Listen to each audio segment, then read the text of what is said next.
And I was thinking, this is a way in which the screen is being used in a way that I would never imagine it working in any other way. If this came as an email, I wouldn't read it. If it was another Slack channel, it would get lost. If it was on the intranet, I probably wouldn't fire it up. Yeah. But that was perfect, I thought, for exactly what it was being used for. And I think we'll probably see more of that where people go, we've realized why this screen is unique, the screen on the wall, and how it can be used in a way to kind of bring some other stuff alive.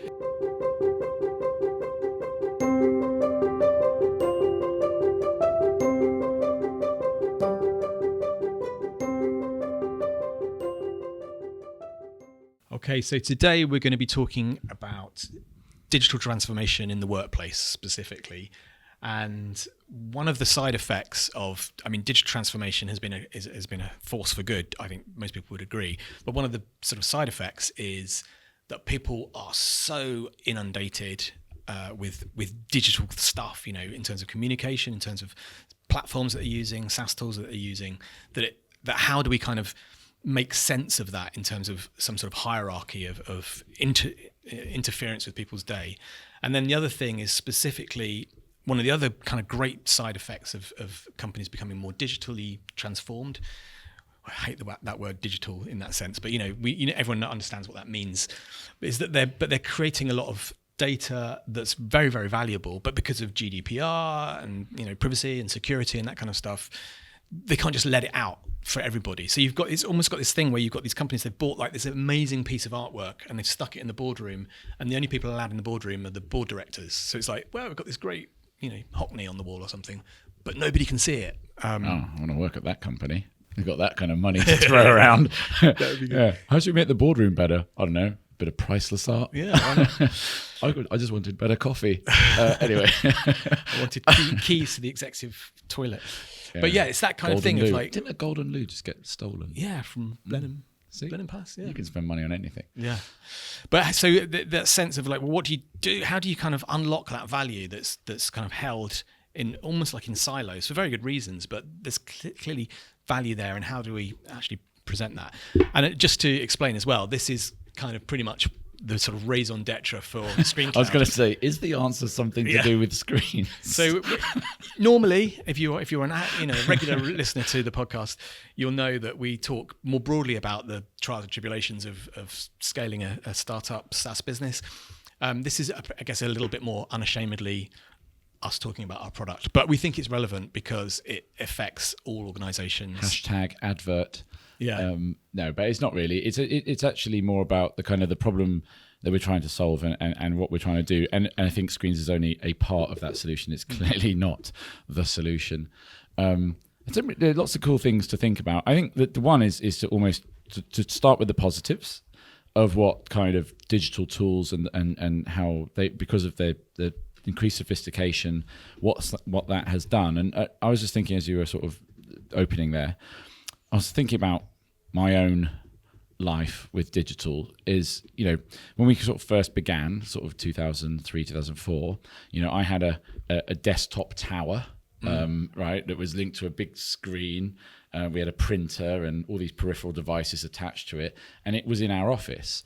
With a server. With a server, also in the office, very modern, and actually considered modern, strangely enough, still kind of at the time. But the thing is, like, to do work, I had to go to the office. That was it. I mean, I did have a laptop at home, but it only had I had a different email address for it, laptop at cogent.com, where I would forward stuff to it, and then I would work on a file or something, and then forward it back to Mark at cogent.com. And sometimes I'd try kind of those, VPN in, and it was like, really slowly seeing your mouse go, double click. And it was awful. But in many ways, it was quite good for work-life balance because it makes I couldn't even checking email on a phone. First time I think I did that was in like 2006. How do we even know what we were doing every week? Because we had a paper-based diary that we absolutely. Well, I had to go to the office to find out if I had a meeting. I wonder if I've got a meeting today. It was terrible, but it kind of worked in its own strange. It was quite good. At least analogy way. You could see, given that there was only two of us, you could see exactly what each bloody good for focus. In the fact that, look, no social media, no Slack, I think we used Skype because it had like Skype, you could do chat in it, and that's how we would use it. Or MSN Messenger, we used to use that a lot. Yeah. Anyway, basically, when you're at the machine, you were working. When you weren't at the machine, you weren't. I mean, probably for most people now, that sounds like heaven. Bring back paper. But we were stuck to that office, and we printed a lot of things. I mean, back then, I used to print off an invoice, put it in the post, send it, right? That was normal. And then checks would come through. Probably print off. Didn't we have copies of the invoice in a folder as well? In a folder, yeah. And then we write paid on it when it was paid. And the date. And then opened up a spreadsheet on the server to say it was paid. I mean, yeah, and that wasn't that long ago. I mean, I guess it not that long ago, really. But it sounds like a different era. And I think the whole so if you take what has digital transformation done? It's gone to a point where, so long as I have my phone and my laptop, I can perform as equally anywhere in the world. Put me in an airport lounge, boom, boom, internet access. I can use every tool we've got. I can access anything I need to. I can do anything I need. Give me my AirPods, and I can also do all of my calls, and I can zoom in. I can do anything. In fact, literally, my desk. One of the few people here, I actually have a genuinely clean desk with nothing on it because nothing needs to be on it. We don't even have a filing cabinet. I mean, that's a reduction in space and time and just a load of just basically crap. It's phenomenal. Like, it's like a once in a generation revolution in how we work. So thank God for that. It obviously comes with its own problems. We've kind of created a hell of a lot more noise flow. This idea that you can never switch off, constant interruptions, hard to focus and concentrate, and all of those other things. So I guess but we now have got ourselves into a situation where there may be a load of problems around it, like the noise and the stress and the sort of work-life balance and all this stuff. But it has at least given a platform from which we could then start to do some way more interesting things with the environments in which we work because of this newfound. I'm working at home, I'm working there, I'm working this. Like, it's completely changed our relationship with buildings. Yep. And that's what we're sort of here to try and help sort out. And I guess trying to reduce some of the noise by using screens so that people can more ambiently pick up information rather than it being sort of pinged at them through email, Slack messages, etc. One, I think they actually pick up that information better because it's something your eyes are aware of but not constantly aware of, and also it helps kind of reducing that noise. So I think there's a load of really cool stuff we're doing, but I think companies are struggling with it because they're trying to race at this whole digital transformation thing, but they don't really have a strategy for it, and there's no real best practice that's emerged yet because this is all still a bit new.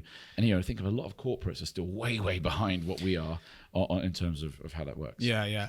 I mean, the other thing is, there's a great book by Cal Newport called Deep Work, and he's saying, we're in a really strange situation where actually increasingly as knowledge workers, they need to be able to have time to focus and really think about some of the things that they're challenged with, but at the same time the brain is hardwired to respond to, there's a reason why the sort of the little circular lozenge on the side of your Facebook icon is red and not Facebook blue. It's because it kind of jumps out at you.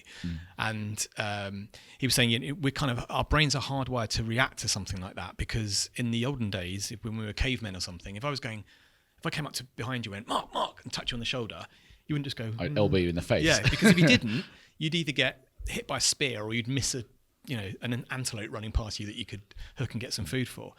And actually the kind of ambient stuff that you might be picking, so let's say you were kind of carving away, making a spear or something, so you're focused on your job.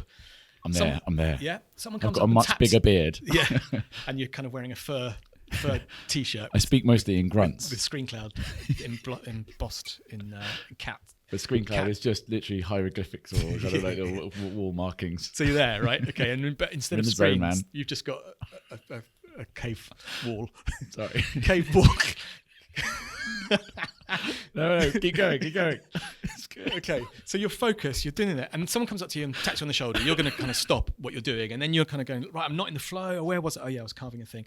But if there's something more ambient, like let's say people are cooking or children are playing, you're going to be a bit aware of it, and it doesn't stop you from doing your thing. And when you want to look up and go, that smells nice, I wonder what's cooking. and to me, there's an element of that in where we are now. It's like we've got so much stuff screaming for our attention, and I have a bit of anxiety because unlike you, I don't have inbox 0 and I don't even have Slack 0. And so I miss things, and I'm constantly Gotta have a system. constantly paranoid that, and I'm sort of going back to, I say to people, like, please don't feel bad about harassing me to do this stuff if I've missed it, because, I do sometimes miss things. But, so I guess part of the issue is that we are so kind of, bombarded with stuff. You can't focus on things necessarily unless you literally have a thing to turn it off. But the great thing about screens, as we know, is that it can act as a kind of, as you said, it's like passive. It's what someone called information radiator. Information radiator. It's kind of, it's this stuff. It's like you can concentrate on this thing, and actually, if it's used effectively and efficiently, people really think about what's going to go on those screens rather than like on Slack. It's just like anything I think of, I'm just going to put on Slack. And I hope that people are going to read it, and I expect people to read it. And it can go past in the stream, and all this sort of thing. And you want. Well, it might be a channel you're not even in. Yeah, you might just miss it. But at the same time, you expect people to respond, and if they don't, you kind of think, why didn't they respond? But actually, if you're really thinking about the screen, and it's the one thing that we have understood from what our customers are telling us. And from our own experiences, the simpler the message is, the easier it is to, if you put like a screen with like a billion things on there, it's not going to get looked at. So people have to think quite hard about how efficiently to get that information across and how it's going to be. And to also simplify it. To make it. Because, you're talking seconds. Like long dwell time of a screen is 5 seconds. That's considered long. Yeah. So in 5 seconds, how much? You can pick up quite a lot of information, but you don't want to do like a Sky Sports and put 50 tickers, loads of things down there, because it's not Soccer Saturday. It's in 5 seconds. What information do I need to get from here? And one of the other issues of it, though, strangely enough, we talk about noise. One of the things you have with when people try to use screens for internal use like this is that basically the people in those environments are they're there for like 8 hours of the day, and actually they might be quite near those screens, so they could be seeing the screen like 25, 50 times a day. Now, if the content is just the same old looping old crap, then actually that you will learn to blank it out, even though it's a big luminous box. And so actually what we're sort of saying to people, and this is where we're kind of trying to go with the company ultimately, is that the idea that there's some kind of like TV kind of director, what do they call it? Like who is the head of a channel, like programmatic director or whatever, that actually it's not really that. What you're looking to do is to kind of make it more rules based, and sort of effectively kind of build up a whole series of rules integrated into all the various systems of information, the sources of truth in your company. And so, like, I'll give you an example. So let's take the HR system. So you hook into the HR system, and basically, if there is a new joiner joining that team, i.e., no point showing a new joiner from the other side of the world. I mean, FYI, it might be interesting, but it's not actually that relevant. Hey, let's show the profile of the new joiner for the 3 days before they join, but not like a month before they join. And maybe after they join, well, it's a bit late, but you could then welcome them instead. But obviously, if there are no new joiners, no need to show the new joiner screen. So that's a kind of rules-based thing. Or to say, look, I'm only going to trigger sort of certain metrics when they make a significant change. Otherwise, I'm just going to leave them at, everything's fine. Sort of, I only want to show this when there's a reason to take note, either good or bad. And then people will kind of sort of learn. Well, it wouldn't be on there if there wasn't a problem. Yeah, so exactly. And it could be a good news one or a bad, and then you can obviously use kind of color to indicate kind of severity. Emergency messaging is another whole thing. But basically, once you build up a whole series of rules, then when those rules kind of kick in, then basically that screen is now going to reflect the digital reality of the business, rather than what someone thought would be interesting to see. Oh, and here's watching that video 50 times because it's going to drive you mad. Yeah, and this is the other thing about unlocking value within. So the example you gave there of a new joiner, that would probably sit within an HR system, which typically would only be accessible, or certainly the admin part of that HR system would only be accessible to a handful of people working in HR. Exactly. I mean, how many people, like already just at 75 people, however many we are people like, oh, I didn't realize that person was joining. It's because actually there's the team that recruited them, and then the HR team, and then maybe some management team. That's actually a subset of the company. But actually everyone's quite interested to know, oh, I didn't realize we've hired more developers in the players team, for example. Again, that's exactly to your point, because only certain people would need to know basis in terms of the recruitment, because no one needs to know everything. Oh, and here's the shortlist. Like that would just excessively weight the noise. But actually there's a point where it's sort of, hey, this has actually happened and they're joining and this is who they are. So when you do see them on Monday, say hello, welcome them in, and here's a little bit about them, which might also make you think, oh, they used to work there. That's interesting. I know someone, it can start to fuse the connections, as it were. I think that's the facets. Like when we first started ScreenCloud, originally it was because we had our own problem, which was we wanted to get KPIs onto a wall in a studio. Metrics, But actually, the problem wasn't just about the fact that there are screens on the wall that don't show metrics. It was actually, what we've realized is the problem is actually making sense of the screens on the wall. It's almost like a new kind of it's somewhere we haven't been before. People still conceptually think about it, I think, sometimes as a cross between a website and a PowerPoint presentation. But actually, when TV. Or a TV, it's kind of a TV. That's why people stick up the news and weather and stuff, just because that's what goes on TV. Exactly, that's what they used to. But when you start thinking about, well, actually, exactly those things before, it's kind of like it's a way of kind of showing the most important and relevant information that's related to the environment and those people who are in that environment at that time, but also surfacing some of that incredible content and data that companies already have in spades, but for various reasons can't actually open the doors. We've seen this before. Have you heard the term skeuomorphic? Right. So so I think the famous skeuomorphic design is Apple, right? The first generation of the iPhone. Because Johnny Ive was basically saying when he designed or worked with a team designing the initial applications that were going to go on the phone, because it was a completely new way of using a phone for most people. Like if you fired up the notepad, the notes application, it literally looked like a notepad. It had like the little holes for putting it in a binder or whatever, and the guidelines and stuff, which is obviously completely pointless. Like you're not going to go off the lines when you're typing it in, but nonetheless it was there. And I think often the contact thing was like a leather bound book, like a Filofax type thing, and it was kind of cute. But there was a really good reason behind it. And it was basically the idea behind it was that it made it a softer landing for people as they got used to it. You could eventually begin to take away over time when they no longer needed to see the leather-bound Filofax to understand that that's what contacts is, or whatever. And to a degree, I suppose the screens is like that. Like we're kind of still letting them put up the PowerPoint and it slides through because that's what you do in meetings, or put the news and the weather up because, hey, that's what you stick in when you don't have anything else to do on a TV channel. And we're it's like skeuomorphic experience a bit, kind of showing stuff up there which probably shouldn't really be up there or seems a little repetitive or a bit pointless, just to get people kind of safely used to it. And then we've got to start to begin over time to take away. We still give them the zones so they can make the Bloomberg TV, sports TV mad 50-50 things going on. Because look, data, woohoo! Do you remember like the early days of the internet?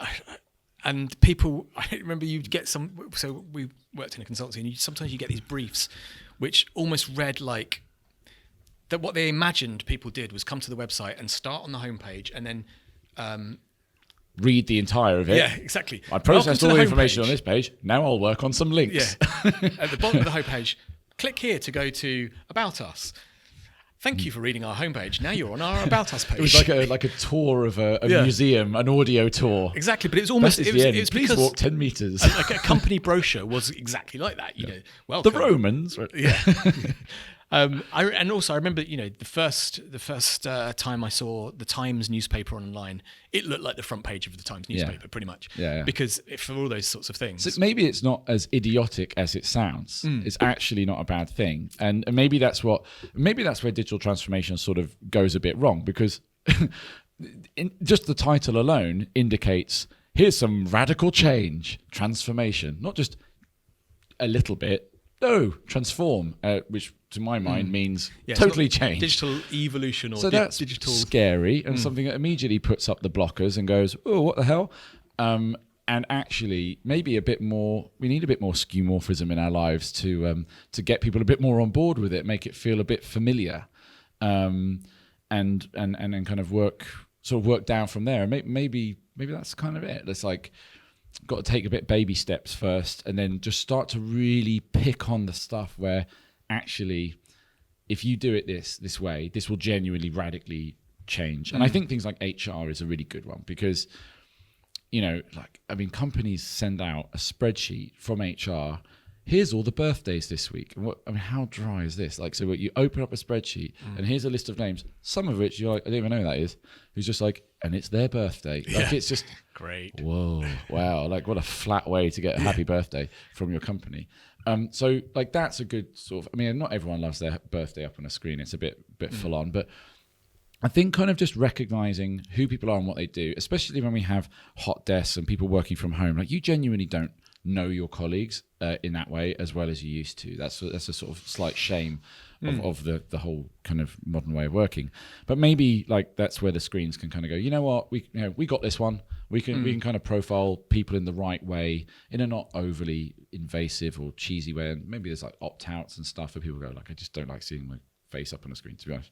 Yeah. I find it a bit weird too when I see my mug up there going, I just like, oh God. Yeah. But that said, I think there is information about me that I think it would be pertinent for people to know about. And you've got new joiners all the time, and you can't go through the same old stuff all the time. So maybe that's where you've got to focus on where that value is really coming from. And I think part of this will be driven by people being creative about how to use the information. And obviously, we're not going to be able to come up with all of this. This is hopefully going to get out, and people will start using this and saying, actually, how we use this. Actually, when I was in LA last month, I was in LA. When I was in LA, were you in Hollywood? I did go to Hollywood for a day. Yeah, it was rubbish. Oh. But for the rest of the time, I was were you in having a nice jog West down LA. the beach as the sun came a bit down. of that. Yeah, right, mate. Maybe about twice or something.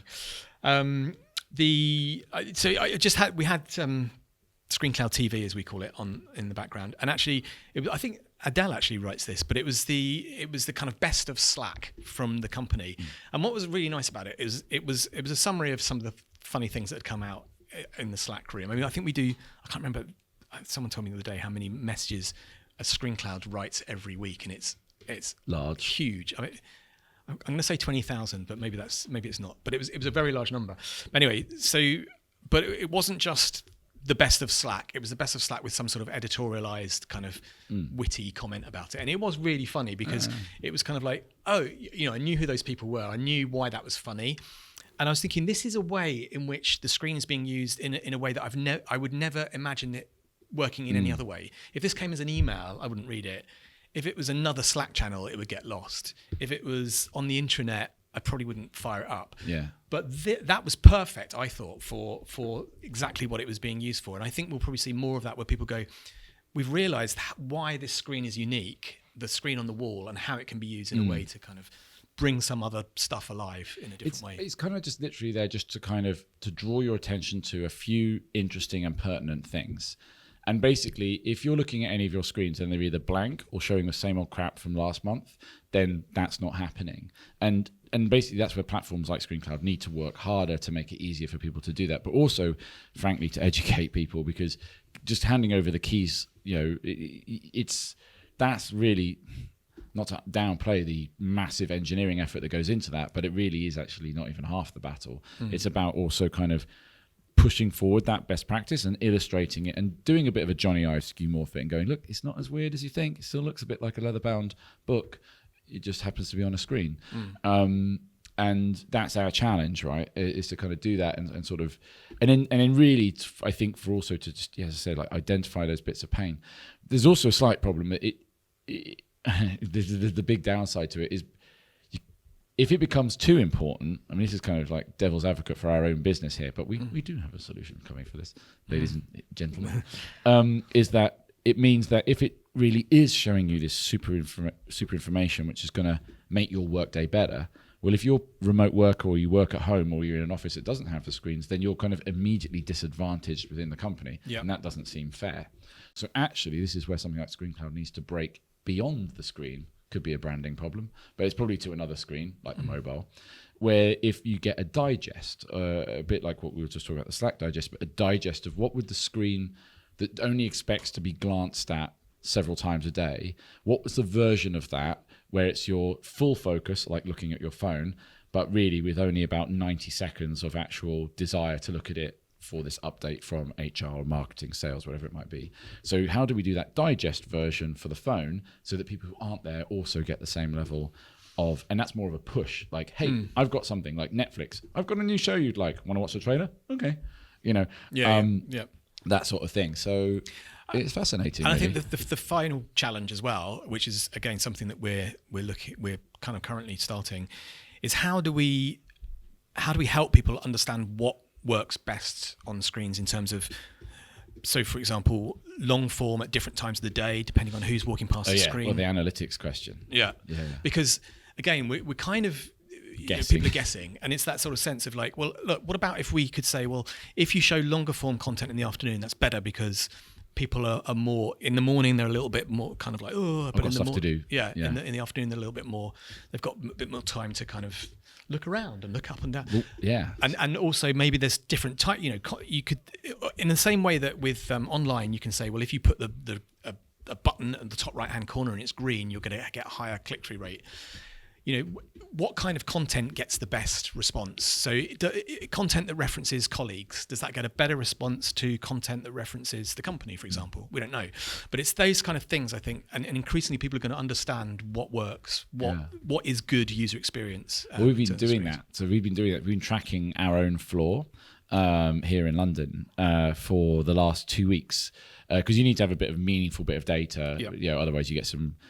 There was clearly a cleaner who was very bored, who at like 3 a.m. really skewed the metrics by just looking at the screens for ages. I'd much rather look at screens. So the report came back and said, well, 3 a.m. on a Tuesday is really your ideal time if you want to see if someone's get engaged. I was like, okay, don't think that's true.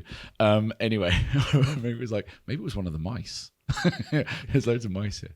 Anyway, but what I thought was interesting about it is I've always said that, in a classic office, you get like good engagement as people first come in, first thing in the morning, then say around lunchtime and as they leave. But that was just completely proven not to be true. In fact, the engagement at the very start of the day was hopelessly small. And it's because people were like, right, I'm on a mission. I've just got off the tube. I've got here to the office. Boom, boom, boom, straight to the desk. They're almost like they ignored the screen because they didn't want the distraction of it. Yeah. Right. And it doesn't mean that people didn't walk past the screen because they certainly did in droves. But we also tracked whether their eyes were on the screen. So yes, they're there, but are they engaged? No.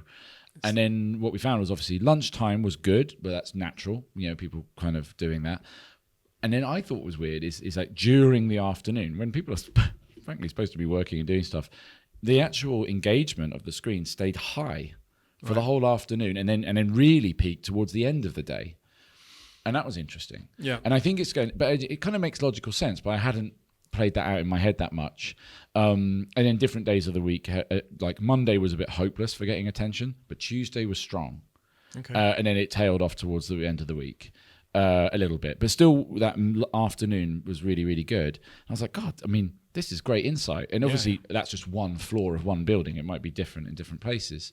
But I was like, well, if I had that data and I was doing a content strategy, that would completely change how I would be doing things. And maybe in the morning, I would just be putting up really basic FYI stuff. And it would really be sort of trying to load the more interesting, important things towards the end of the day. Yeah, I thought it was pretty cool, and and it's also catching people at different times. Maybe you put something in their head just as they're walking home. They can mull it over more. Something you want someone to consider it as they are in a consideration mode when they're on their commute home, and go, actually, I might think about that. But if it's a proper FYI, maybe that isn't the right time for that. It might just go in one ear out the other. I don't know. Yeah. Well, it's all fascinating stuff. Yeah, we're going to be drilling down on this a huge amount. And we're interested to hear more. I mean, the most important, the stage we're in now with trying to really get into the nitty gritty of this is that we need to work in more environments. So actually really interested in working with kind of quite forward thinking companies in different sectors that want to kind of collaborate with us on this, because what we can't do is we only live in the environment in which we live. But this is, yes, for a startup and for a tech company, it's probably fairly standard tools and people profiles, pretty fairly familiar. But like, it's not a bank, it's not an educational institution. It's, okay, education is kind of going a bit workplace, but it's still kind of workplace. But it's not. I mean, just even within the kind of corporate workspace, there's so many different types. Yeah. So we are interested in like collaborating with people on who are willing to try different things out, because it's the willingness to try and figure out what best practice is, because frankly no one has done. I mean, unless I'm completely missing it, but I mean, I read a lot online. I know you do too. We're always posting each other links and podcasts and stuff. I haven't heard one person really nail this yet in a simple, practical, here's what you can do today, here's what's coming tomorrow, do it this way and you should be good. No one's done it. That's for the land grab for people who are genuinely interested in the problem, which we are. And okay, we're obviously going to have a screen bias a bit, but it's not the be-all and end-all. It's actually more about how it fits in to the culture and to the systems. I mean, just screens, just the output devices. Yeah, nothing more than that. Which I guess is why we're not saying it could be a phone, it could be anything. When everything turns to like kind of being projections, we're really screwed, aren't we? But for now, it's usually it's I think Apple's working on something. I think it's coming. Yeah, Apple's going to do the proper Google Glass. Wow. At which point we may need to rebrand. That's amazing. But that'll be a while off yet. Yeah, people still like those big old boxes from Korea and China and Japan. Cool. Well, yeah. I mean, do get in touch if there's something that you think that we could work with you on, especially if you've got an environment with lots of interesting people walking past screens. We'd definitely like to talk to you. With that, yeah. Should we call it a day there on that one? Yeah, I think we've done that one. Another big tick thing ticked off. Everyone feeling calm. World's put to rights. No need to worry anymore about screens. You're all good. You're in safe hands, people. Just go and start your free trial today. Until next time. Screen.cloud/get started. Thank you. Ciao.